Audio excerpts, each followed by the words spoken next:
All right, thanks a lot, Susan, and thank you for tuning in to the Allegheny Health Network Nightly Sports Call. Give us a call tonight, 412-575-2600 is the number. I'm back off of vacation, and I'll be here for the next 5 days. Tonight, my co-host, Ron Cook, and we're going to be talking about the Steelers camp. Scary moment at camp today, Ron.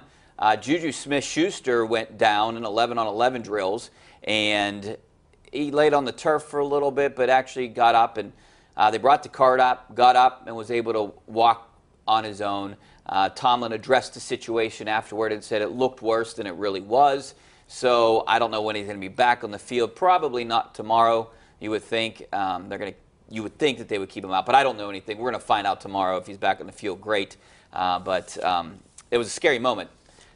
The other health news, though, second time. The second injury already for this guy. Plus right out of the box. And, I mean, there's such a great opportunity for him here. Everybody's raved about him, but you got to stay healthy on the field. Speaking of healthy, Sammy Coates is back. Yeah. I guess that's good. A lot of competition. He needs to get back and play something, or he's going to lose his job. Yes, and that's what I wanted to ask you. Do you feel like he needs to make an impression right now? Absolutely. I think he's on the outside looking in my opinion. Well, I mean, maybe for a lot of people, including the Steelers, I'm probably more in his bandwagon than anybody, Rich. I remember the 7 catches of 40 yards he had in the first 5 games last year. He showed me he could do it. He was a big-time player, and then he hurt his hand, lost his confidence. What, do you have 2 catches the rest of the year, drops down the stretch?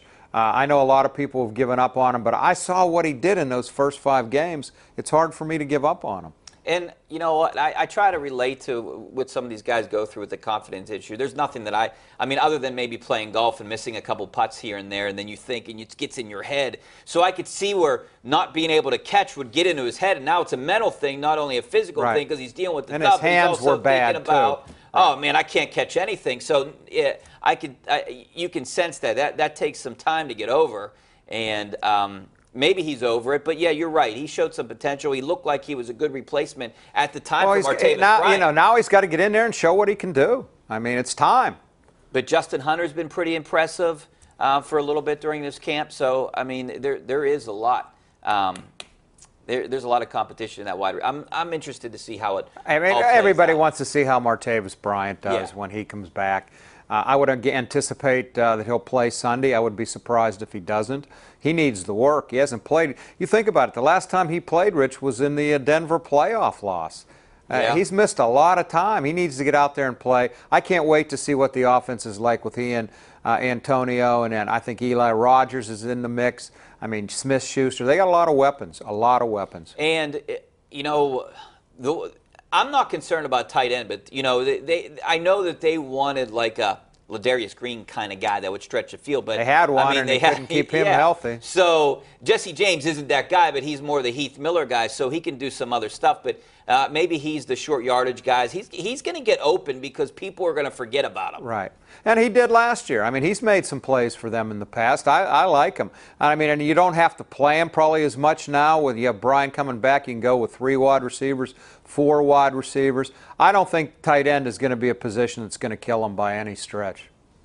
So we're going to talk about the Pirates in a couple minutes, but I want to. Yeah, we have to. You have to, right? But you know, there's still some injuries on the team. Sticking with injuries, Ryan Shazier. That's the one that worries me. Hasn't been able to practice.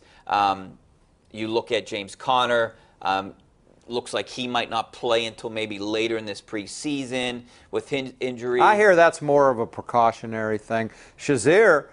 You know, Ray Fittipaldo of the Post-Gazette, we had him on our radio show yesterday, said he thinks it's going to be weeks, not days for Shazier. They already have, you know, a new inside linebacker in Vince Williams. I know he's been around. I know he's played. But you're losing the steadiness, durability of Lawrence Timmons. I guess the backup is Matakevich at both spots. Man, not a lot of depth there if Shazier isn't ready to go, and hopefully this hamstring will be okay. Now, I just hate to compare it to baseball, but we see what's happened to Gregory Polanco, right, with his hamstring.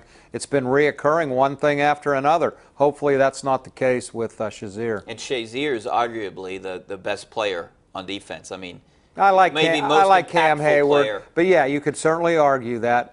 I think the linebackers, I think Dupree has a chance to be really good this year too. Yeah, and Harrison, actually, we'll talk about that after the break, but Harrison talked about you know, the possibility of him being a role player now. So that was interesting. Him addressing. Bet he's the just media loving today. that. Yeah. So, but hey, Watt and Dupree are the future. I just don't get Harrison's why you have to 39. announce it right now. You know, and to me, they kind of disrespected Harrison a little bit by doing it this early. And did he say today? My understanding is he said Porter never said a word to him That's about what he it. said. Porter You know, he hasn't shouldn't talked. have to hear that from the media. He should hear that from the coach. Now, maybe Tomlin talked to him. I don't know. To me, that's a little disrespectful of a guy who's been, you know, a borderline Hall of Famer for you. Yeah, but you would think that they're gonna. He's not gonna play much anyways during No, the preseason. and I have no problem playing Watt. I Yeah. just don't know why you have to announce it this Yeah, early. you're right. That's You kind all. of thought that was the way it's going to be, but you know, Joey Porter came out and said it. So Harrison addressed it today. It was pretty interesting. But all right, coming up next, we'll be talking about the Buccos. We'll be talking about more Steelers training camp. Also, taking your phone calls. 412-575-2600 is the number. Also, you can tweet me at Richie Walsh. Back in a couple minutes.